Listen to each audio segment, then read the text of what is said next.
yabisize mu mva kuko kibifite wowe ibyaha byanjye bihamba mu mva twarakijijwe turi intungane ku bwa Yesu ariko turacyambaye imibiri yo gucishwa bugufi niyo mpamvu tubabazwa tukiri hano ariko mu gice cya munani cy'abaroma Pawulo aravuga ati ariko nanone mbonye yuko imibabaro y'iki gihe gitoya itagereranywa rwose n'ubwiza tuzahishurirwa. Haleluya, Yesu araryoshye kweli.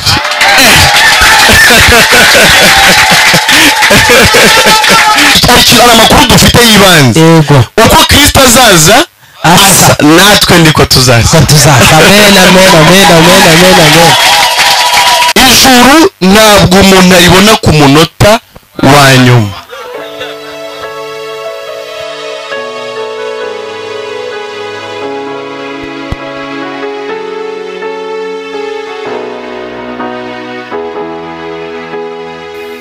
Yesu ashimwe cyane. Kubazi umuvandimwe wasinziriye, kuba muzi neza turanezerewe. Kuba muzi neza turanezerewe kubera ko araruhutse. Ijambo ry'Imana iko rivuga mu Byahishuwe 14:13 riravuga ngo hahirwa abapfu bapfiriye mu mwami Mwuka Wera ngo yego baruhuke imiruho ndetse n'imihate imirimo yo gukiranuka bakoze ijyane nabo ibaherekeje ibakurikiye cyangwa se ibaherekeje. Araruhutse rero kandi yapfiriye mu mwami sibyo? Hahirwa, ubwo nimba ari uguhirwa arahiriwe rero. Yego, umuntu uhiriwe rero ntabwo twabura kunezeranwa nawe ko ahiriwe rwose. Yego rwose. Ariko ku batabizi birumvikana bafite agahinda. Bafite agahinda bibaza ese agiye he, ese bigenze bite, ariko agiye aheza cyane. Iyo mukiranutsi yavuye mu mubiri dukora umunsi mukuru ukomeye, turanezerwa kubera ko kuri we ni ikintu gikomeye cyane abasingiriye. Umuri yavuga ngo nungenza utyo mwami umwuka nuhera urupfu ruzanyinjiza aho batagipfa. Ngo icyo gihe hari ukuntu wamenye, hari ukuntu nzi, ariko hari ukuntu nakuzi neza. Yego babandi hari ukuntu Imana yavuze ngo bakundwa turabana b'Imana. Yego, ariko hari ukuntu Imana yateganije kutugira. Yego, yarabizi rero kubera ko rero yabiteguye. Twe rero ntitubizi neza. Yego, afati uko tuzamera ntabwo birerekanwa. Ariko hari ukuntu nanone ari amakuru dufite y'ibanze. Yego, uko Kristo azaza natwe ndiko tuzaza. Amen, amen, amen, amen, amen, amen. Yohana yavugaga ibintu azi. Yego, we burya ntabwo yavugaga ibintu yasomye. Yavugaga ibintu azi yabonyeho. Umunsi Yesu abazamukana ku musozi ari kumwe na Yakobo ndetse na Petero. Bari batatu, Yakobo, Petero na Yohana. Bagize gutya bagiye kubona, babona ibintu birahindutse. Babona umuntu bajyanye asa nk'uko nsa, babona ngo atangiye kurabagirana. Babona ngo abaye uko. Hari ukuntu bajya bahimbaza batagira ngo izatugira ukundi kuntu, ni twebwe izagira ukundi kuntu. Babona Yesu bajyaga basangira bagendana, babona abaye ukundi kuntu. Petero rero biramuyobera, ati none se reka duce inganda. Kuko icyo gihe umuntu witwa Eliya nawe yari saza ariko na Mose. No Petero abwira umwami yagiye akunda kwivugira. Reka duce inganda ahantu tuhagumye. Se uwava ahangaha kajyayo. Urumva ahantu umuvandimwe ari ni ahantu ho kwifuzwa cyane. Yego, aramutsweho gusa Petero arabati simva banze yagize ngo nawe leta bamugira gutyo. Yego,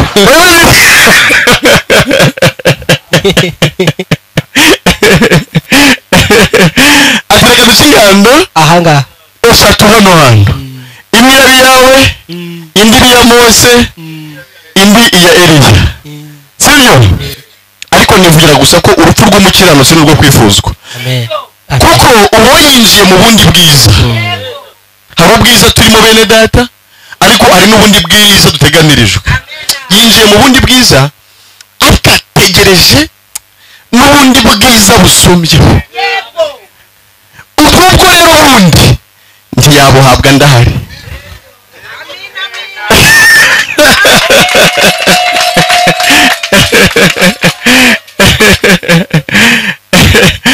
ubwo bwiza bundi nawe agiye gutegereza ntiyabuhabwa tudahari ariko aruhutse imiruho n'imihati igihe cyarageze rero imana imumenyesha ko kugira ngo azabane nayo iteka ryose mu ijuru icyo kintu yifuza ahantu ari kitahari abantu gishakira ntabwo gihari sibyo hanyuma imana imumenyesha uko cyaboneka nawe aragisingira yego amenya uburyo imana igira abantu intungane bakiri hano mu isi bakaba bari mu isi ariko bizeye badashidikanya ko iwabo ari hehe ari mu ijuru ahita rero arabicakira arabisingira yego amaze kubyizera asohoka mu idini amen amen kubera iki icyo yashakiragamo amenye ko kibonetse iyo niyo mpamvu yonyine yego amenya ko icyo yashakiraga mu idini kitabamo aho ariko kandi aba arakibonye yego amaze kukibona aravuga ati ndacyakora iki hano araza yicarira hano imuhira yego yicaranye ijuru di amen ahanga mu inzu y'imbaho n'ijuru nta pasitoro bari kumwe yego nta padiri nta rusengero nta sakaramento nta korari nta misanzu yicaranye ijuru yego yesu araryoshye kweli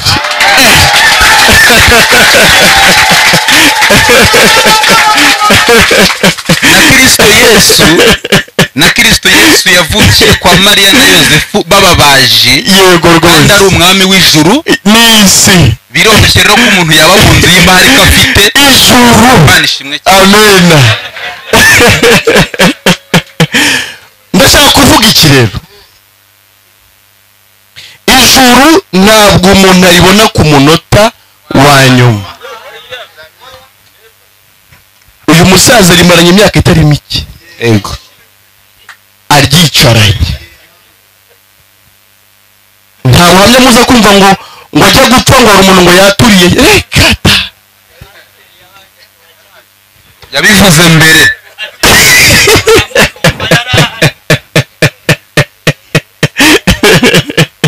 kuko abo baturira si bo bafite ijuru yego yahuye na nyiri ijuru ararimwihera amen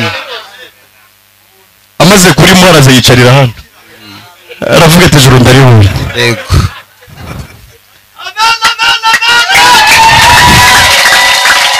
imana imugirira neza imana imugirira neza n'abapatirisi aba nabo bakurikiraho yego nabo irabibahereza amen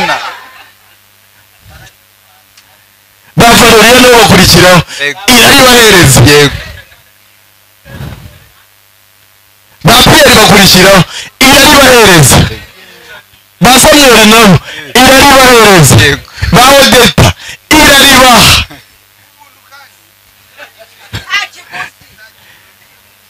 uzi ko yimutse ikajya no mu bakwe yego babaziruwiha iraribahereza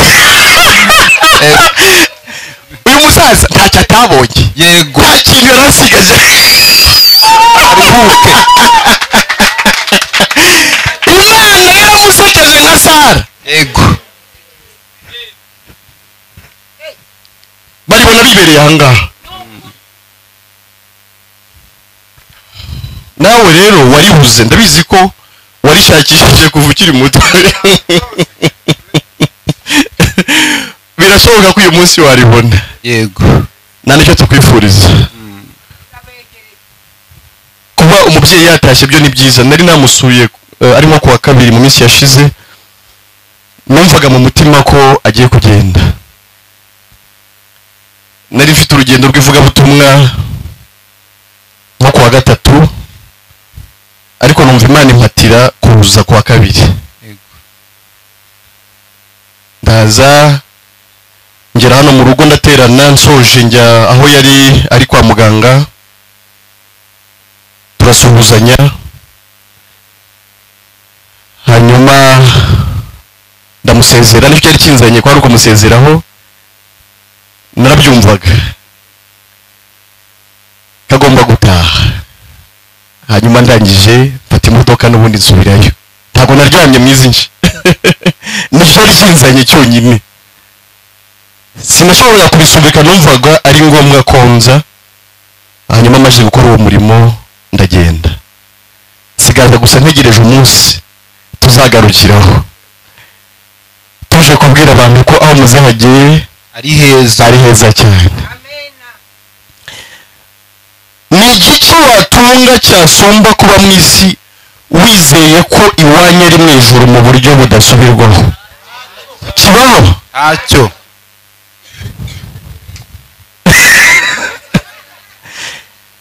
None se ikindi kintu muzehe yambukanye ni iki? Singiye inzira hano se, singo mu birori hano. Abo bana navugaga ntabasize, abo bakwe ntabasize, abakazana ntabasize, yari umurobyi, amato ntayasize, n'abuzukuru ntabasize, ariko ijuru rye nyiraryo rigiyeho.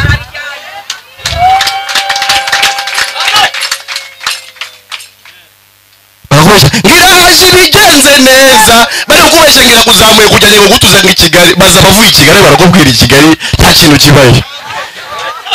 Iyo bigenje neza igukura mu rupfu rw'iteka ikagushyira mu buzima bw'iteka.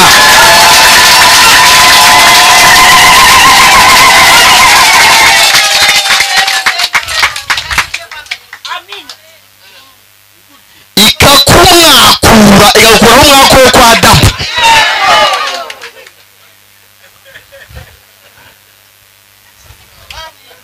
Nawe ukaba umunyamahirwe sha.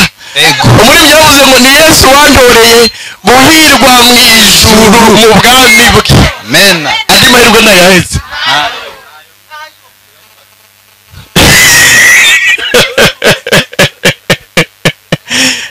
Aravuga ngo suko nari mwiza haba namba, ngo ni ubuntu bwa Yesu yangiriye. Sibyo? Ni ijuru umuntu adaheshwa n'ubwiza bwe. Sibyo? Suko nari mwiza haba namba, ni ubuntu bwa Yesu yagize ute? yangiriye. Inzira navuze rero buri wese aheramo atangiriramo ni inzira imutoza gukora byiza kugira ngo azajye mu ijuru, Imana ishingiye ku byiza umuntu yagize ute? Yakoze. Iyo ni inzira ijyana abantu kurimbuka. Yesu yavuze ngo ni inzira ngari, kandi ngo n'abayinyuramo ni benshi.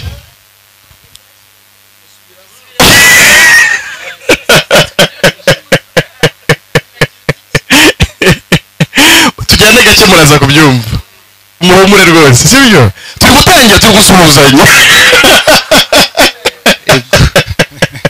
Sibyo se? Nyine ayo matsiko niyo ushaka kugira, ariko turaza kuyakumara mu kanya. Ni inzira ibwira umuntu ngo kora ibyiza, hanyuma Imana izashingira ku byiza wakoze ikujyane mu ijuru ryayo. Iyo ni inzira ngari, ni inzira y'igihogere ijyana abantu mu muriro utazima. Kuko yaba gukora byiza byahesha umuntu ijuru, muzehe yari kuribonera muri iyo nzira. Kuko ibyiza yarabikoze.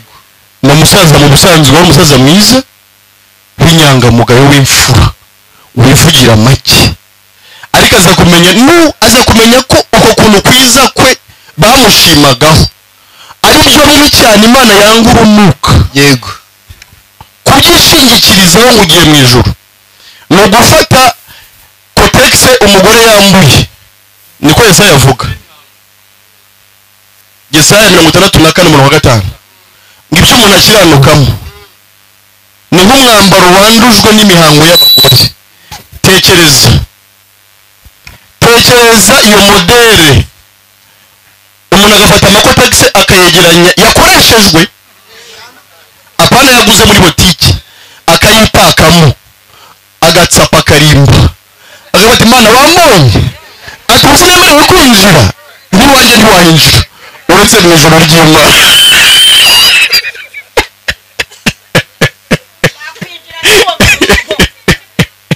uretse no mu ijoro ryera ry'Imana n'iwanjye ntiwayinjira wambaye ibyo bintu. ibyo rero nibyo batoza abantu gukora, sibyo? bababwira ko nibabikora neza bakabigeraho bizabahesha kujya mu ijoro. ariko Imana ishimwe ko yatumenyesheje ko iyo nzira ari inzira y'igihogere ijyana abantu he kurimbuka, ariko atumenyesha n'inzira ifunganye igeza abantu mu ijoro, ikaduha n'imitima yizera tugaca mu iyo nzira, ijoro tukaba turifite. abafite ijoro mureke dushimira Imana ko ari gahunda. abagezeyo baragwiriye baranezerwa umwana w'intama, n'abandi imanzira muze musigara. badusomera amagambo mu byahishuriwe Yohana mu gice cya 20 umurongo wa 4 wa 5 n'uwa 6. byahishuwe igice cya 20 umurongo wa 4 n'uwa 5 ndetse n'uwa 6. mugisha wahageze baguhe mikoro. byahishuwe umurongo wa 4 aravuga ngo mbona intebe z'ubwami, mbona bazicayeho bahabwa ubucamanza, kandi mbona imyuka y'abaciwe ibihanga babahora guhamya kwa Yesu n'ijambo ry'Imana, ari bo bataramije ya nyamaswa cyangwa igishushanyo cyayo, kandi batashyizweho ikimenyetso cyayo. yego.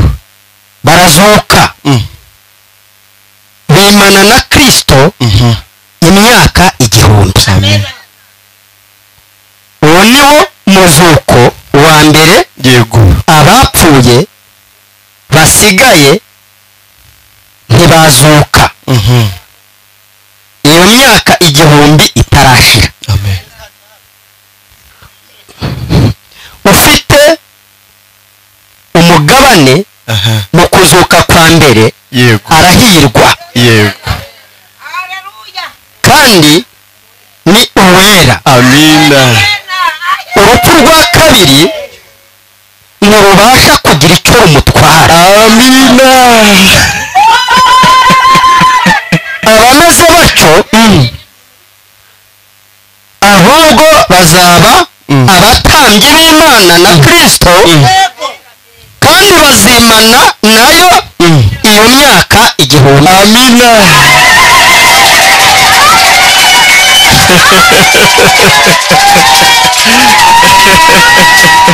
kadusome mu yindi Bibiliya, kadusome mu kindi Kinyarwanda. soma mwene data ijambo ry'Imana. yego rwose. babyuzuza ibyahishuwe igice cya 20 guhera ku murongo wa 4. yego. aravuga ngo mbona intebe za cyami zicaweho n'abahawe ubushobozi bwo guca imanza. yego rwose. mbona n'abantu baciwe imitwe bahorwa gukomera ku by'ukuri Yesu yahamije. amina. amina. amina. no gutangaza ijambo ry'Imana. abo ntibigeze baramya igikoko yego. cyangwa ishusho yacyo, kandi ntibigeze bemera gushyirwaho ikimenyetso cyacyo mu ruhanga amina. cyangwa mu kiganza. nuko barazuka bimana ingoma na Kristo imyaka 1000. amina. amina. amina. amina. amina. amina. amina. ibyo byabaye ku izuka rya mbere. abapfuye bandi ntibazutse kugeza ubwo imyaka 1000 irangiye. amina. abahawe umwanya mu izuka rya mbere barahirwa. amen. abo ni umwihariko w'Imana. ni umwihariko w'Imana. urupfu rwa kabiri nta bushobozi rubafite. amina. bazaba abatambyi b'Imana na Kristo, kandi bazimana ingoma hamwe nawe imyaka 1000. amina. amina amina amina amina. abafite umugabane mu muzuko wa mbere barahirwa. abo n'abera. umutwe w'amagambo aravuga ngo abakiranutsi b'Imana na Kristo imyaka 1000. abakiranutsi abera ni amagambo asobanuye ikintu kimwe. abaziranenge, intungane, abatagatifu, abatagawa. hari gusoma aya magambo ukibaza ati se ababera baba mu isi? abera bari hano bamanike akaboko. Imana ishimwe ku bw'abera bayo. Zaburi ya 16:3 iravuga ngo abera bo mu isi nibo mfura Imana yishimira abonye. ego abo rero bafite umugabane mu izuka rya mbere. aba ni abera. ahandi bavuze ngo ni umwihariko w'Imana. n'umwihariko w'Imana. Imana ishimwe ko nanjye ndi umwihariko w'Imana. ngo bene abo mu rupfu rwa kabiri ntiruzabakoraho. mena ngo bazimana na Kristo imyaka 1000. nanjye ndimo muri abo ngabo. nanjye ndimo. muri ngo mwacunguje amaraso ye ngo nzi yuko nanjye ndimo. ngo nzajya ndirimba urwo rukundo ndukwize mu isi yose. Imana ishimwe cyane. nawe waba ureba uyu munsi ukaba wicaye uzi ko runakurwa muno mubiri, ariko uzazuka mu ba mbere. uzi ko nawe ufite umugabane mu muzuko wa kangahe? wa mbere. ukajya kwimana nande? na Kristo imyaka 1000. aho niho tubera abamenyi. tuzategekana nande? na Kristo imyaka 1000. nushaka ntuburi na mudugudu ntacyo bivuze. uzategekana nande? na Kristo. waba wisuzuguje ahubwo. uzategekana na Kristo imyaka 1000. ikindi ntabwo nzi iyo myaka uko ubaze, reka nisegure. kuko Imana ivuze imyaka 1000 hari ikindi bisobanuye. kubera ko umunsi umwe ku Mana ni imyaka 1000. sinzi tuza gukubana kangahe ngo tumenye iyo myaka uko ingana, ariko ni myinshi cyane. biri kumvikana? ariko bavuze ko tuzadaca n'imanza ukikiranwa n'umucamanza hakiri kare. duhurira hariya ko bizahinduka ukundi. ko ayo magambo tuvugana atariho tuzavugana. yego. Yesu yaravuze mujyana n'umuntu mu rukiko. yego. mujya kuburana. umutima ari kubwira ati nyamara ufite ikibazo. ikiraniro nayo kiri kare. utahagarara imbere y'umucamanza bataratera ziriya ndebe cyane. uburyo ngo bazatinya guhinguka imbere ye. guhinguka imbere ye. amen. bazatinya guhinguka imbere ye, bazahinduka ubwoba busa n'ukwiyambura iyo myambaro mibi Yesu akwambikiye y'ubukwe. mbese wogejwe na Yesu watunganijwe n'amaraso. mbese hari ubwo yakuhagije amaraso, mbese imyambaro yawe irera. turimo turagukopeza.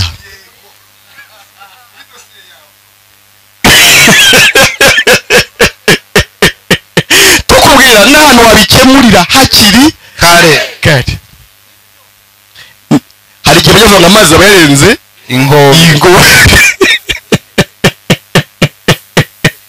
hari igihe bitazagaruka gutyo, tuzavugana andi magambo ataraya tukubwira ngo itegeko ni iri, n'indi 20 ikurikiraho wumva urupfu rwa kabiri. ubu njye nkubwira igihano cyawe, niwumva ntacyo bigutwaye wegumire gutyo. inyanja igarura abapfuye yego bo muri yo. urupfu n'ikuzimu bigarura abapfuye bo muri byo. yego bacirwa imanza zikwiriye ibyo umuntu wese yakoze. yego rwose, komeza. urupfu n'ikuzimu bijugunywa muri ya nyanja yaka umuriro, ariyo nyanja yaka umuriro niyo rupfu rwa kabiri. iyo nyanja yaka niyo rupfu.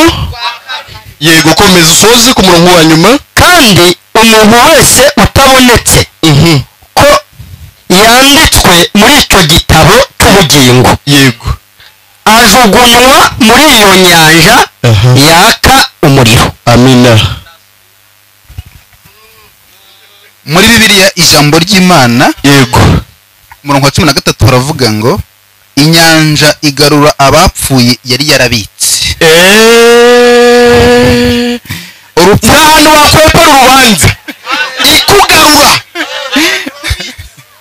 ikuzana. yego urupfu ubwarwo n'ikuzimu biribwiriza bigarura abapfuye byari byarabitse. nuko bose bacirwa imanza zishingiye ku byo bakoze. urupfu n'ikuzimu bijugunya mu kiyaga cyaka umuriro. yego bijugunywa mu kiyaga cyaka umuriro. icyo nicyo rupfu rwa kabiri. amina. umuntu wese batasanze yanditse mu gitabo batasanzemo nawe arohwa mu kiyaga cyaka umuriro. amina. iyo niyo gereza. igihano nicyo rero. ego cya kirunga cyo hakurya Nyiragongo kiruka, haje ibintu byitwa lave magmatique cyangwa se lave volcanique, ibikoma bisohoka mu kirunga yo kirutse. iyo cyageraga ku nzu uko yari imeze kose yaragwaga, n'umuhanda wasadukagamo kabiri. kariya ni agasambu. njye nize ku Gikongoro kera, iyo wajya kugura ubunyobwa barakubongeshaga. hari abasore babucuruzaga mu tuntu tw'udupaniye afite n'akayiko, kugira ngo akumvishe ukuntu buryoshye yaguhagaho nka 3. watamira wakumva ari se ugatatu noneho ujya wambereza zaza. biriya nubwo byitwa ibyago mu buryo bw'abantu, ariko ni ibimenyetso.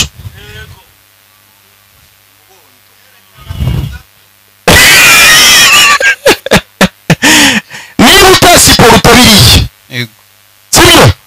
niba utahagarara muri biriya ngo ukomeze wirye nk'uko ujya wigira, kazakubaho urujya mu nyanja yaka umuriro n'amazuku.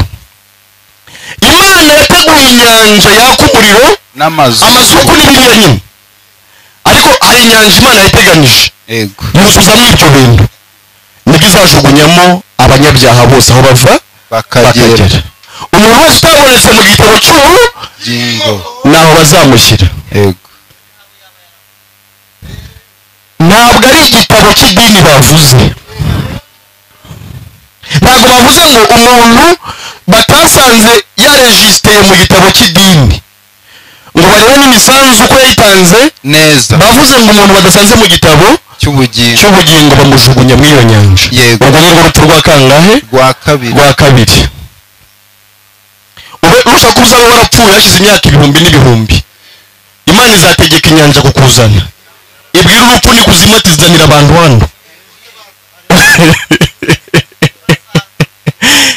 ntaho wahungira umujinya w'imana, ariko tugiye kubwira aho wahungira nonaha. kuko bavuze ngo abafite umugabane mu muzuko wa mbere urupfu urupfu rwa kabiri ntiruzabageraho. yego abo ngo barahirwa. ndetse hano mu kinyarwanda ngo ni umwihariko w'Imana na muzehe yari umwihariko w'Imana. nawe mutunezerewe tuzi ko nawe muri wabahire nawe arimo abakiranutsi impanda nivuga ngo bazumva ijwi ry'umwami ubwe. ahandi mu kinyarwanda ngo ni itegeko ry'umwami. yego sibyo?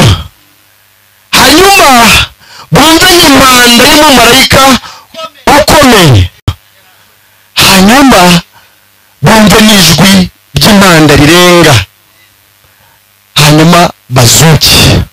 ndetse ngo abazaba bakiriho bizera ntibazabanziriza ba bandi bari baramaze kugira ute gusinzira gusanganira umwami.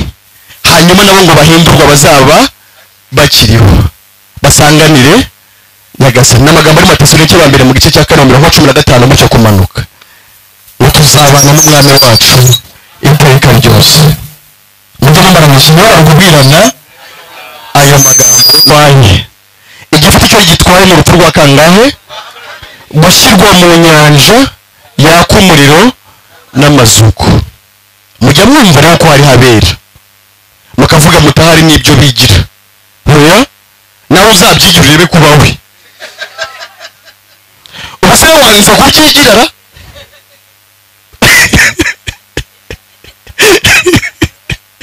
ari icyo umuntu yigira nawe wabyigira. tuza gukomereza aho tuza kubika umubiri wa mwene data, ariko reka mbaciremo muri makeya. abantu twese dukomoka ku mugabo umwe witwa Adamu. Imana yaremeye umufasha witwa Eva.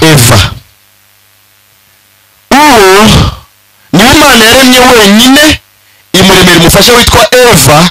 irangije irababwira ngo nimubyare mwororoke mwuzure isi. ubwo Imana ntiyongeye kurema umuntu. Imana ni umuhanga.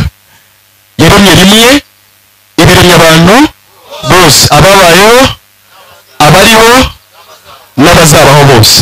ibaremeye mu muntu umwe. ibyago byabayeho rero.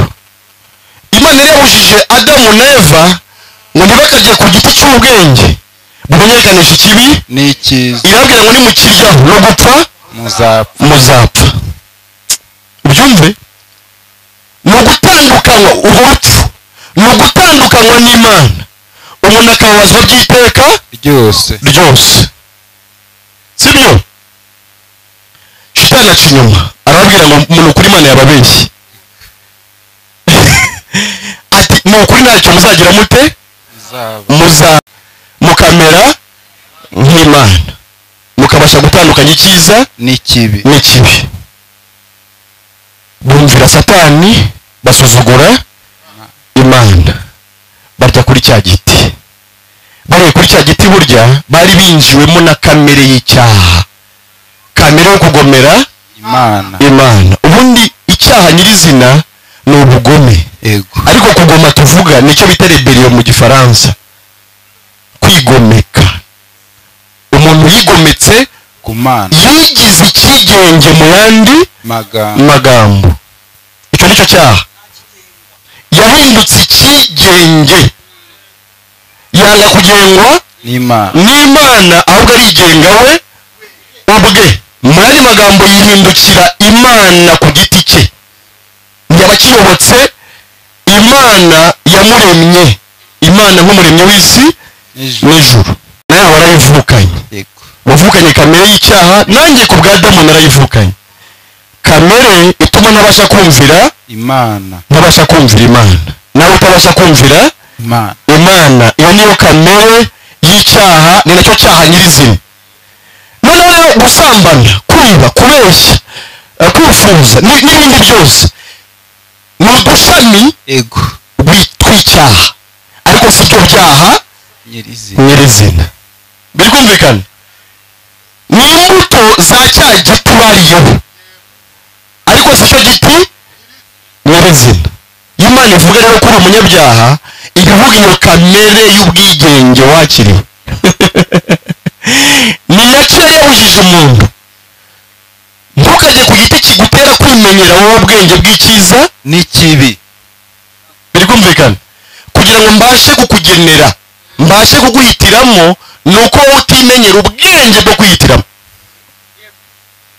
sibyo? uzareba niyo umuntu akuze ava iwabo akajya gushinga urugo kuko ntaba agikeneye ko bamuhitiramo, yamenye ubwenge yakuze. Imana irashaka kubana na Adamu nk'umwana utazi ubwenge.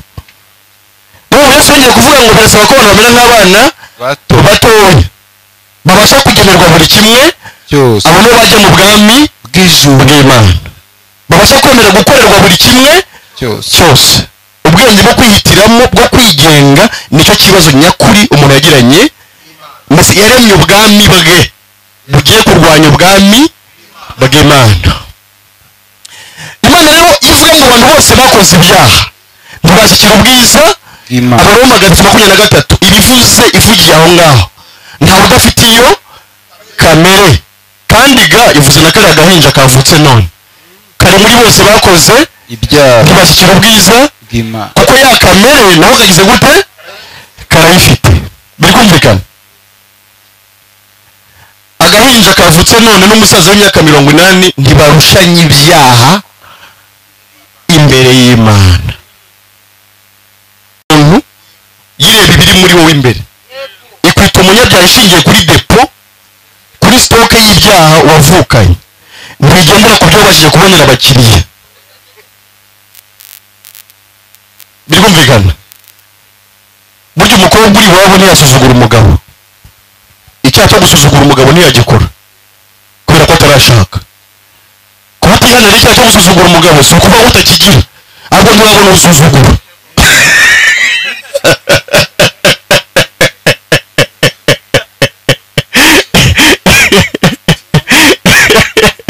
birumvikana Imana ivuga umunyabyaha ivuze stock. icyaha uzumva batangaje kuri radiyo umuntu yakoze ibunyana akatara umugabo ari umugore watemye umugabo waramwica, ntukamuseke.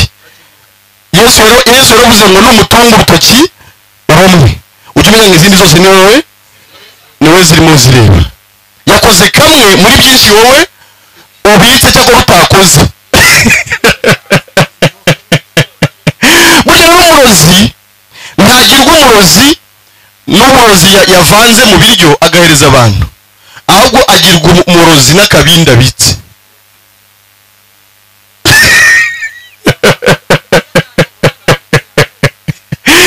urumva yatabonye abarwayi uwo munsi atakoze ku kabindi ke ntiyabaye mwiza, ahubwo ntiyabonye uburyo ashyira mu bikorwa. biri kumvikana ntabwo bafashe umuntu wasambanye bakamuzanira Yesu bigize beza, ego bati mwigisha twamwifatiye, barabicanye uruharwa tugiye kumukubita amabuye ngo ni beza tituramuzanye. bategereje gusa kabwira ati wamera nari guhita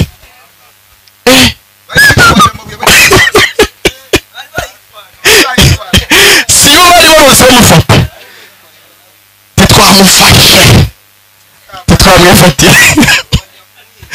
kandi amategeko ya Mose atwemerera kumutera amabuye kugeza apfuye. Yesu arabareba ati urababwira uko mumeze, arababwira ati noneho ntacyo muri mwe udafite icyaha namutera ibuye.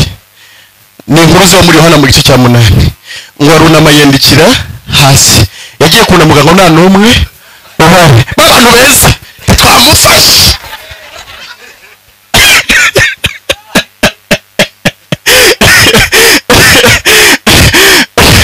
mu buryo busanzwe rero ngo ufashwe niwe gisambo. ibyo ni iby'abantu. Imana yadufashe kera muri Adamu niwe yadufatiye. iratuzi neza, niyo mpamvu yahamije muri Zaburi 58:4 ngo abanyabyaha batandukanywa n'Imana uhereye ku kuvuka kwabo. umuntu avuka atandukanijwe n'Imana. ntabwo umuntu w'umunyabyaha ku myaka 12 akana batinze guhibera ivuye k'agahinja ntikisararanga kumujya mubireba. burya niba kuvuga ati nagukubita iyo urimo agahita karirimba bira nakwica n'imbaraga nziga gusa zimbanyengeye kararucaho cyane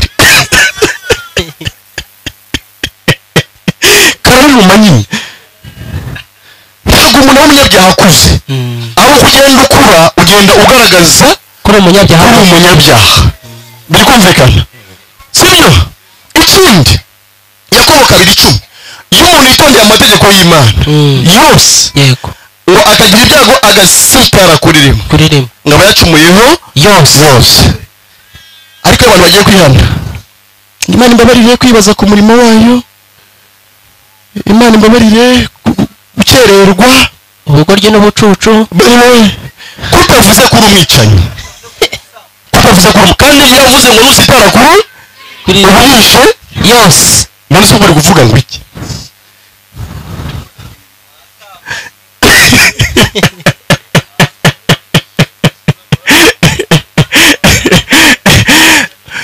ubwo bishatse kuvuga ngo niwibonaho kimwe menya ngo uri umunyabyaha w'ibyaha byose nibwo umenya ingano y'ubunyabyaha bwawe sibyo no kwihana nyakuri ni ukwisobanukirwa ukamenya ko uri umunyabyaha w'ibyaha byose imbere y'Imana kandi iteka ryose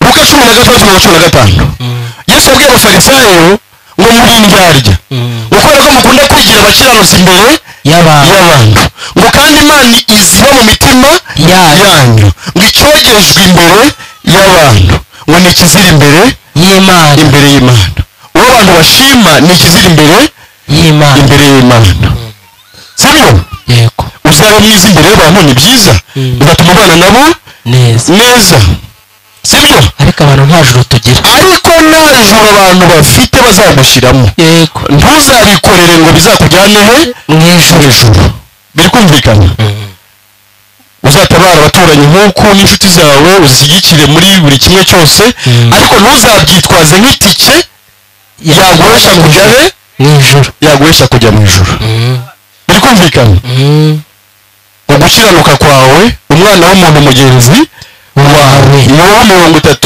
35 sibyo yego ngo nawe kwagira icyo kumarira Imana rero yatuzemo umuntu n'umwe w'umukiranutsi bose bakoze ibyaha ntibashyikira ubwiza bw'Imana ihitamo yo kwiyizira hano mu isi amen kugira ngo idushakire gukiranuka tutabasha kwibonera Yesu avukira hano ari ijambo wahozeho wahoranye n'Imana ngo kandi wari Imana nta cyaremwe kitaremwe nawe sibyo aza mu isi yambara umubiri w'abantu uyu nambaye sibyo ariko muri we nta ya kamere y'icyaha yo kwa Adamu yagize ute yari afite kuko nanone Yesu ntiyabayeho umunsi yavutseho yahozeho kera mbere na mbere hariho jambo yahozeho yahoranye n'Imana kandi yari Imana ubutumwa bwiza bwa Yesu uko bwanditswe na Yohana mu gice cya mbere nta n'icyaremwe kitaremwe nawe sibyo muri we harimo ubugingo Imana ishimwe cyane kandi ubwo bugingo bwari umucyo w'abantu umucyo uvira mu mwijima ariko umucyo umwijima ntiwawumenye yaje mu bye ariko abe ntibamwemeye icyakora 12 abamwemeye bose bakizera izina abaha ubushobozi bwo kuba abana b'Imana abo nabo baba ntibabonetse ku bushake bw'umugabo ndetse n'umugore ahubwo baba babyawe n'Imana abo nabo badapfa bakurwa mu mubiri ariko bariho iteka ryose Yesu aza mu isi rero yambara umubiri wacu kugira ngo aduhagararire nk'abantu aho kantu kumve yambara umubiri wacu kugira ngo aduhagararire nk'abantu sibyo ahagararira abambaye umubiri atwinjirire mu itashi yatunaniye yitwa gukiranuka muri Luka mu gice cya 3 naho Yohana yabwiye abantu arababwira ngo Luka yavugaga ibyo Yohana yabwiye abantu mubatiza ngo ufite imyambaro ibiri iyambura umwe awuhereze mugenzi we utawufite ariko ni Yesu yavugaga nawe ufite imyambaro ibiri hari uwo yarasanganywe mu ijuru gukiranuka k'ubumana atari gutanga atarabonwa kabiri aza mu isi arahavukira kugira ngo adushakire umwambaro azaduha. yego amen amen. amara imyaka 33 atudodera ikanzu natwe sha tutagira icyo kwambara. arayidoda mu myaka 33 nta mwenda ndabona badoda iyo myaka yose. Yesu adushakira natwe ikanzu dushya twari bambaye ubusa tutabasha no kwiyambika. uzi kwiyambika icyo biri ibyita ibicocero. ni bwa bushwambagara Adamu yagerageje kwiyambika, ariko n'ubundi umwami yaza agahunga akumva n'ubundi yambaye ubusa kandi yagerageje kugira ute kwiyambika. umuntu wese wiyambika, uziyambika amasengesho, wiyambika amaturo, wiyambike kwatura ibyaha, wiyambike umusanzu ya korari, wiyambike mbese byose ibyo wiyambitse, uhindura idini mujye mu yindi nayo yambare, ariko n'ubundi wumva wambaye ubusa kandi aba ari ukuri umuntu aba. niba kubaza mbese uri umukiranutsi ngo njye uri mwisi none se ko umaze igihe udoda byagenze bite? niba se utari umukiranutsi ukiri mwisi, ko bazajya mu ijuru ari abakiranutsi bazaba baturutse he mwisi, uzabera umukiranutsi hehe? kandi bariya rero bavuze bazazuka ku muzuko wa mbere bazaba barabera bakiri hehe mwisi. ngo nta mukiranutsi uriho, ngo n'uwari ngo bwira nka 17 ka 70 ni ukutamenya uburyo Imana igira abantu abakiranutsi. yego Yesu aza mu isi kugira ngo aduhagarare twambaye umubiri, sibyo? aratuvukira ngo nuko umwana yatuvukiye, duhawe umwana w'umuhungu. Yesaya ari kubireba mu gice cya 9 niwe yabishyize yabyanditse. nibivuga ngo gukiranuka dufite ngo kwemerwa n'amategeko n'icyo ubuhanuzi buvuga. abahanuzi nabo bahise bagiye babisobanura kera ngo nuko abari na Balamu yaramubonye bati ndimo ndamureba ndimo ndabona mw'inareti ndamureba ariko ntabwo ari uhunguru ndamwitegereza ariko ntabwo ari bugufi. Imana agiye ibereka niko Petero yavuze bakabireba nikabereka ko atarimo ngo babyiyerekewe azaza mutagihara ariko akamubereka. amena. Mose agiye kubishyira mu muzingo w'igitabo nawe arabyandika mu gitabo cy'amategeko muri Zaburi ya 40 uzabisangamo nko ku murongo wa 8. ibitambo n'amaturo ntabwo Imana yabishatse ngo ntiyabyishimiye ngabo ngo yanyiteguriye umubiri. ngo mu gitabo cy'amategeko, mu muzingo w'igitabo cy'amategeko ngo niko byanditswe, no mu mategeko byari birimo nubwo Imana yabahaye ariko ntimuzayashobora, ariko hari undi uzaza. yego Mose aseruka burya na Eliya kwari ukuvuga ngo dore wahanuzi twese twavuze nanjye Eliya nguyu Mose tubona yanditse mu mategeko dore yahageze.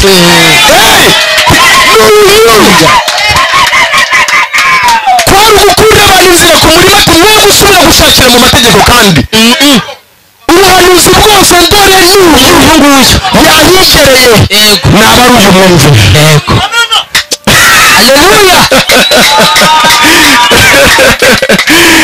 niyo mpamvu abantu baguye ku isabato, niyo abantu baguye ku maturo na kimwe n'icumi baguye ku mategeko, kandi uwo yashushanyaga yaramaze kuzura kugira ngo nakoze iby'Imana ishaka ari uko byizera gusa Imana ikabikwandikaho. amen. yarasenzeho iminsi 40 n'amajoro 40 atarya atanywa atari yasonza, yarabishoboye. Luka mu gice cya 4 Yesu yari afite ku rusengero iminsi 40 n'amajoro 40 atarya atanywa atarasonza na gato. ureke gukora y'ibiri ukaba inda yabanye n'umugongo murari kwayura atarya atanywa ngabona uwo ufite ubushobozi nyine yaje kunshoborera ibyo ntabasha kwikorera.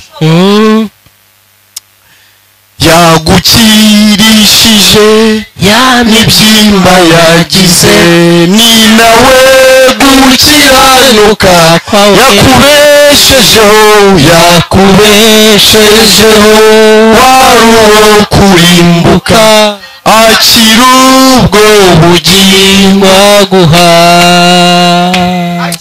reba wizere uwakubambi warakurokora reba ku musaraba ngo ntunewe gukiranuka kwanjye imana ishimwe cyane amena sibyo yesu araza arakiranuka ariko ari njye ahagarariye imyaka 33 andodera ikanzu yitwa gukiranuka kwe aba umukire utunze gukiranuka kubiri kuzuye yego gukiranuka kw'iteka yarasanganywe nk'imana yego ajya noneho yakwiyambura ikanzu ajya yagira imyenda ibiri abonaho guhereza umutindi ngewe utagira akambaro sha yego ariko maze kuwucokamo nanjye nirwa mbwira abantu ngo ndi umukiranutsi bambaza kubera ko batayibona turayibona ikanzu yanjye yego wowe se uri umukiranutsi ese kumureba ukuntu nambaye ikanzu ntuyuzi mwebwe imenywa na ba nyirayo sha ariko namwe muri mu rwambaro uyu munsi nawe wakwambara yego nawe ukaberwa hari murambara uberwe niyo mpamvu ikanzu ye batayicagaguyemo ngo barawufingiye yego kugira ngo uyitwara yitware yuzuye kugira ngo uyitwara ayitware ari umuyesu wuzuye yego atari umuyesu uciye akaboko atari umuntu ujya gukiranuka kurimo akanenge byasabwa ngo kanzu nitware uyitware yose ariko uriya musirikare wayitwaye yitwa ngewe sha abantu bagiye bazi umusirikare watwaye iriya kanzu umuntu wayitambaye ninjye yego ariko abantu basoma aya magambo bati ariko uyu musirikare wawutomboye akayigwaho ntibazi ko ari ngewe sha ninjye niyo bamubwira ngo ndi umukiranutsi yego nuko habonetse umukiranutsi witwa yesu hano mu isi agakiranuka ari njye ahagarariye yego nuko umwana yatuvukiye nyine yaramvukiye yego amvukiye ivuko ryanjye rita agaciro yego yinjira mu kazi kanjye yego akora ibyananiye imyaka 33 yayimaze bamukontorora yego ngo yarageragejwe mu buryo bwose nkatwe ariko ntiyigera akora icyaha abamboneye gukiranuka kuzuye kutagira ikizinga kutagira inenge ariko arangije avuga ati imana ni umucamanza kandi utabera nubwo emile muboneye gukiranuka kuzuye ariko yari yarakatiwe urubanza rwo gupfa yego sibyo nacyo ngomba kugikemura ngomba gusubirayo nacyo ngize ne asaba imana ko ifata urubanza rwanjye yego aleluya ikinjira mu madosiye igashakamo dosiye y'umuntu witwa emile igakuraho amazina ya emile yego ikasimbuza yesu ikandikaho yesu ayiwe mu madosiye y'abanyabyaha imana igira n'ayanjye ibamo yego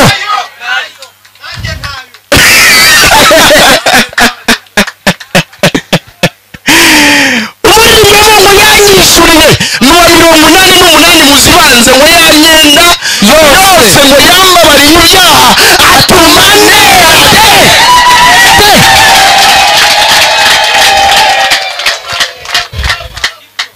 abwira imana ati yishake uriya niwe wanzanye niwe navukiye yego naje gukemura ikibazo cyose mwari mufitanye yego niyo mpamvu ngo mu ijuru hari habuze n'umufata icyo kidosiye cyanjye ibintu byari biriho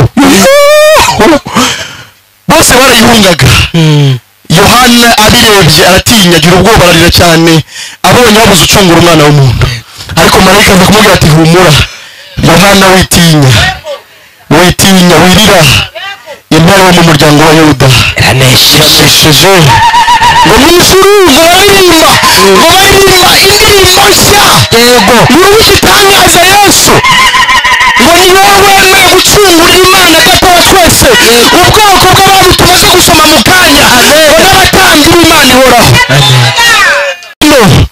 araza ngo agenda cya gitabo ngo yemera kukibumbura. Imana ishimwe cyane. yemera kwishyiraho ibyaha byanjye byose ariko n'igihano cyanjye cyose. aho niho nabereye mu Yesaya 53 washenjaguriwe mu wa gatanu gukiranirwa kwacu mu gihano kiduhesha amahoro cyari kuri Yesu. ibyaha byanjye byose arabyikorera ariko n'igihano cyanjye aracyikorera. ntabwo Yesu yishwe n'imisumari, ntabwo Yesu yishwe n'amacumu, ntabwo Yesu yishwe n'amababa bamubambitse, oya, ahubwo ibyaha byanjye nibyo byamwishe.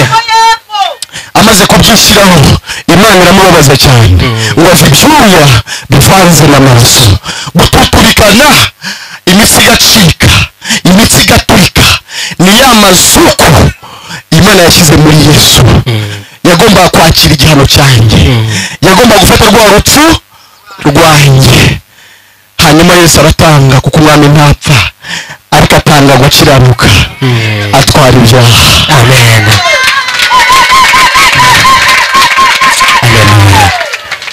ariko nabyo nkabisiga mwumva uri muri ukavuga ngo mbega urukundo, mbega urukundo rwatumye amfira ibyaha byanjye biramba mu mva, maze arazuka ngo muze nase nagaruka nzamushimira ibyo. kuzuka kwa Yesu Kristo ni ikigaragaza ko igihano cy'umunyabyaha cyari kirangiye. yego, ashoje misiyo yari imuzanye. Imana ikimbaza we afata kwa gukiranuka ko yarasanga ngo Imana kuramuzura. Dawidi none yaravuze ngo Imana ntizakundira kumwera wayo ahera mu iborero kugirwa intungane imbere y'Imana. Abaroma 4:25 ibyaha yabisize mu mva kuko kibifite wowe. ibyaha byanjye bihamba mu mva, hanyuma maze arazuka ngo muze nase nagaruka nzamushimira ibyo. ibyaha byanjye bihambye ntabwo Imana yari kumurekura, ntiyari kumuzura. mu yandi magambo hari iki kimubaza byanjye yewe kumfungura ntabwo yakwizura, agomba kuzurwa. uvuze ikintu gikomeye Bibiliya ngo marayika ava mu ijuru ngo abirindura, ntabwo Yesu agiteye umutwe ngo kiveho, ngo abirindura igitare, ubundi Yesu arazuka. yego ntabwo yizuye ariwe n'igihano, ahubwo Imana inyuzwe n'igihano yohereza marayika abirinda.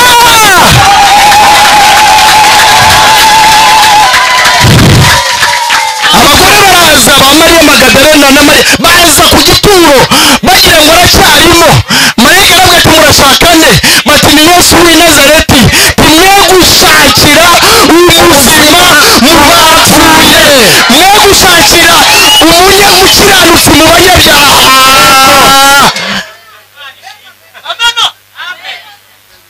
mwe gushakira umukiranutsi mu banyabyaha. Yesu yarazutse azukira kutugira intungane imbere y'Imana, ngo aratuzamura. ndakunda amagambo wa mu Efeso mu gice cya 2 ngo aratuzamukana, yego, ngatwicaranya nawe iburyo bw'Imana turi muri Kristo Yesu, mu kugira ngo mu bihe bizaza tuzerekane uburyo izatugirira neza muri Kristo Yesu. ikirangirwa turi kuvuga izatugirira neza cyane, yego, iduha n'indi mibiri y'icyubahiro. amen. twarakijijwe, turi intungane ku bwa Yesu, ariko turacyambaye imibiri yo gucishwa bugufi. niyo mpamvu tubabazwa tukiri hano. ariko mu gice cya 8 cy'Abaroma Pawulo aravuga ati ariko nanone mbonye yuko imibabaro y'iki gihe gitoya itagereranywa rwose n'ubwiza tuzahishurirwa. Haleluya! ubwo bwiza n'abamarayika banyije amatsiko hari izindi ntebe ziriyo bajya babona intebe ntibazumvisha ngo tubona ngo intebe ngo batenga intebe ngo bajya bazibona izi ntebe ni iz'abane izi ntebe mutengana afite amatsiko y'intebe y'imyiteguro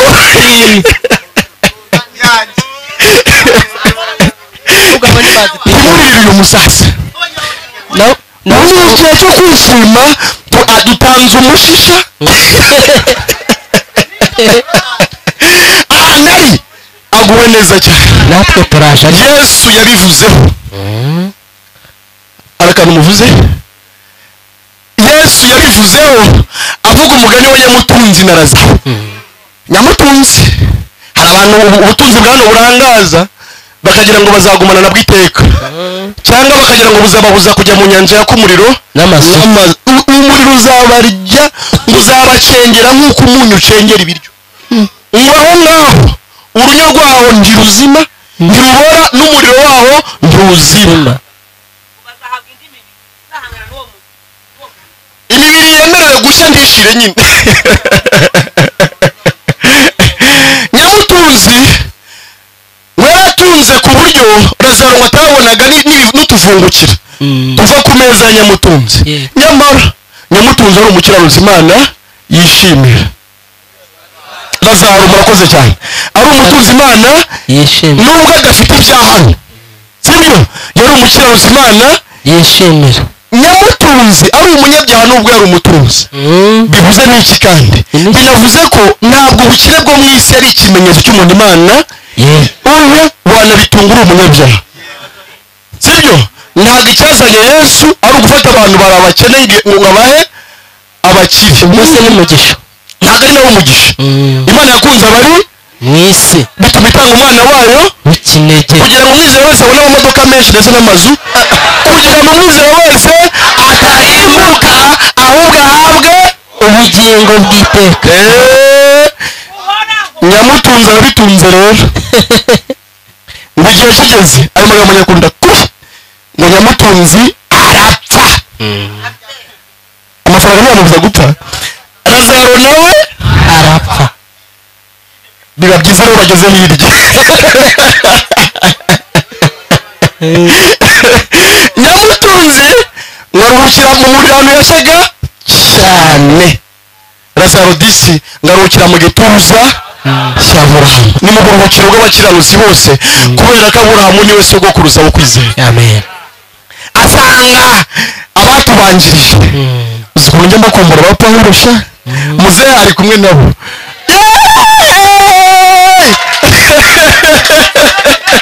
wa musaza watanze umushinga hari n'igihe bajya bavuga ati ariko wagize ukanahorera amaraso yacu hari abanyabyaha ukaba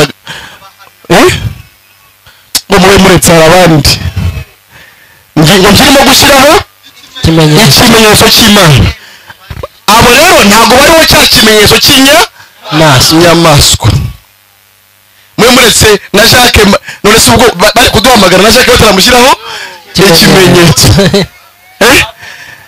mwe muretse na baraka abanza ashyirweho ikimenyetso muze nawe ujye uretse da hari abandi bagomba kubanza gushyirwaho ikimenyetso nawe uzaba wihanganye n'ubu hari abari gushyirwaho ikimenyetso n'uba wihanganye rwose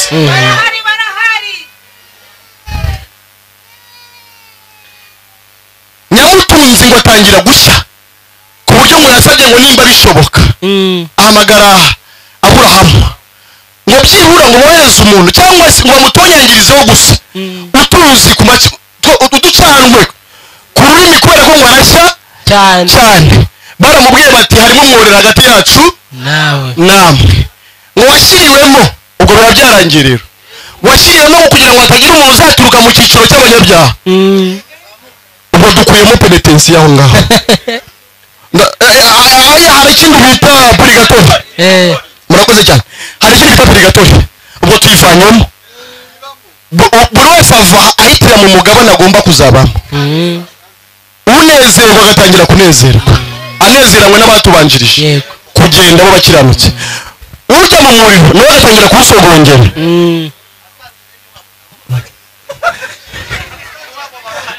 yasanze bene wabo sibyo se bavuga ati hano bashyizemo umworera munini hatazagira umuntu uva mu banyabyaha yego ngo ajye mu bakirana yego pe bitunganyirizwa aha baramubwira yarasabye agana bati mwohereze umuntu azuke ava aha ngaha ajye kubaburira abantu bibereye mu mandazi tubazi gahunda y'umuriro iri hano barababwira inzu bakumva birahagije yarabati njyewe niba nta n'utuzi nabona birakaze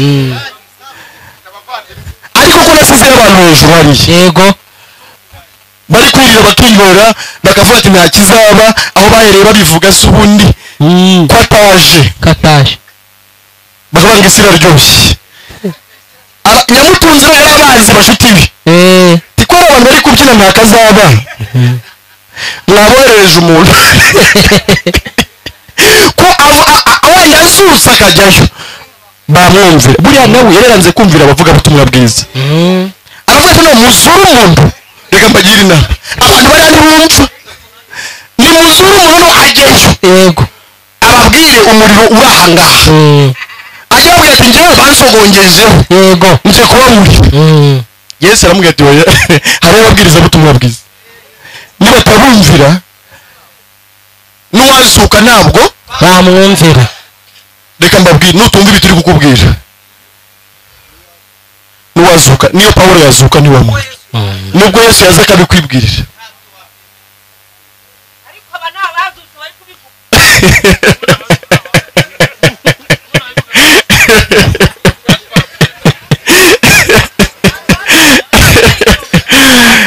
ariko imana ishimwe ngo amaze kutuzamura yego atwicaranya nawe iburyo bw'imana turi muri kristo yesu aho rero ntawadukuraho nta cyadutandukanye n'urukundo rw'imana ruri muri nde ruri muri kristo yesu ibyo bintu mvuze mvugiye aha bihiniye mu bintu bibiri gusa cyangwa se bitatu ku bwa adamu ntawabasha gukiranukira imana biciye mu ngeso ze ngo abigere ku kigero imana yamushima cyakora wakiranuka mu byo washimwamo n'abantu batagira ijuru niyo imana ibivuga iravuga ngo bose bakoze ntibashyikira ubwiza bwanjye bivuze ngo ikigero cy'ubwiza imana ishaka ni ubwiza bwawe si ubwiza bw'abantu nuba mwiza uzaba mwiza nk'abantu bagenzi ariko ntibizagusingiriza ikigero cy'ubwiza bw'imana sibyo icya kabiri uwo muntu mubi gutyo utabasha gukiranukira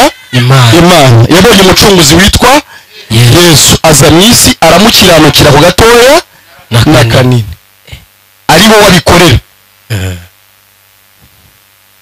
ashaka kugira ngo uzamwizere afate kwa gukiranuka yakiranutsa ku kwihera aba ariyo tiki uzagenderaho ujya mu ijuru ugaragaza gukiranuka k'umucunguzi wawe witwa nde yesu atari bwa bushwambagara bwawe icya gatatu bya byaha byo muri kamere yawe byose uko bingana ibyo uzi n'ibyo utazi umucunguzi wawe yasabye ko babifata bakabikwandukuraho akaba ari we babyandika n'ibizaza utaramenya navuze ibyo muri kamere yawe ibyaha byo muri kamere yawe rero ntabwo bigira umubare nta n'ibizaza bizaturuka muri kamere yawe ibyo rero yasabye ko babikwandukuraho byose bakabimwandikaho bakanabimuhanira gupfa kwa yesu ni igihano cyawe burya yaragiyemo kuzuka kwe ni igihamya cy'uko igihano cyawe cyagize gute cyarangiye icyanyuma abaroni 10:10 aravuga ngo umutima niwo umuntu yizeza akabarwaho gukiranuka kabarwaho ubwo ari ukubarwaho byari iby'undi undi niwe wakiranutse